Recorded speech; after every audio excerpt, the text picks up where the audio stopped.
Alors bonjour tout le monde, je vous retrouve pour actualité-dvd.com pour vous parler de Embrasse-moi comme tu m'aimes, un film québécois. Un film québécois réalisé par André Forcier, donc où on y retrouve comme personnage principal Amy Schneider. Amy Schneider, j'avais déjà fait une critique sur un film dans lequel elle avait joué, c'est Les mots d'Attila, que j'avais beaucoup aimé, et Juliette Gosselin.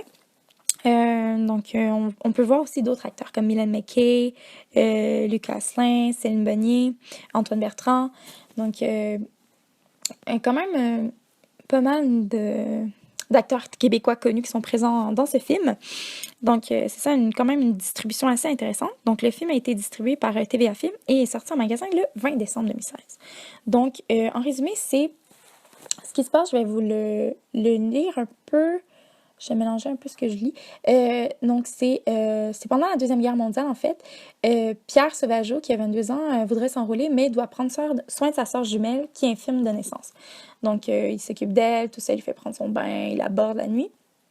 Et elle a un peu son fardeau, donc dans le fond, il peut pas s'éloigner de la ville, rien. Il peut pas faire vraiment ce qu'il veut, parce que sa sœur est là. Et cette proximité, ce que ça fait, ça éveille la sensualité de Berthe, qui tente de séduire son frère. Donc, même si Pierre, il va rejeter ses avances, il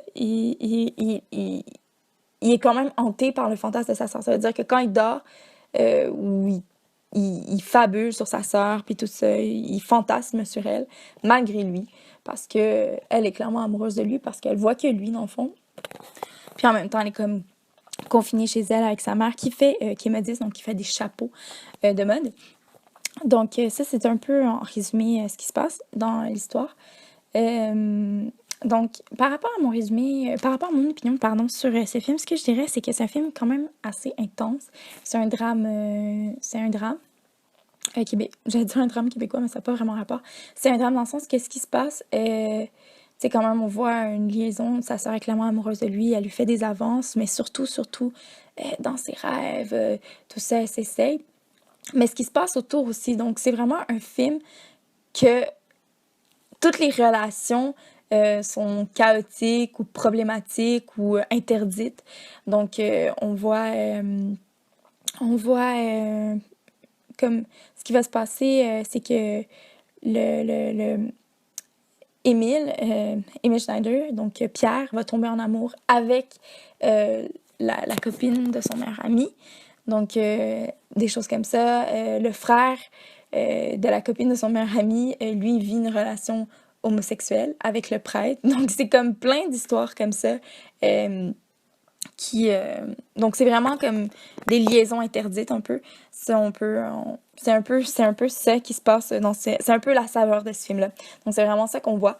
Donc, je pense que c'est un film quand même un peu intense, un peu on sait pas trop quoi en penser, mais c'est bien joué. La qualité de l'image est très intéressante. C'est des acteurs c'est une belle distribution, comme je disais tout à l'heure.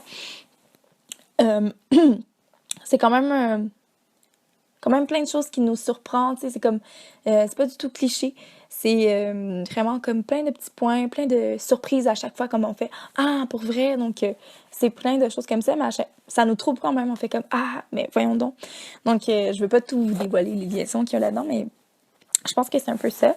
La piste sonore, c'est en français, puis les sous-titres sont en anglais. Si vous les sous-titres, le format de l'image est en 16.9. Les suppléments, donc, on a plusieurs entrevues. On a des capsules web et on a la bande-annonce. Donc, en conclusion, c'est pas vraiment une question que c'est un film à voir ou pas voir. Je pense que c'est un film qui fait partie, qui est dans le répertoire du cinéma québécois, que je pense qui est intéressant de voir. Mais je dirais pas jusqu'à dire que je le conseille de le voir. Mais je dirais pas non plus que je conseille pas de le voir. Donc, je pense que c'est un film intéressant à voir. Mais c'est pas forcément un film que je recommande, même si j'ai trouvé facile à regarder. Donc, c'était Marilyn pour actualité-dvd.com.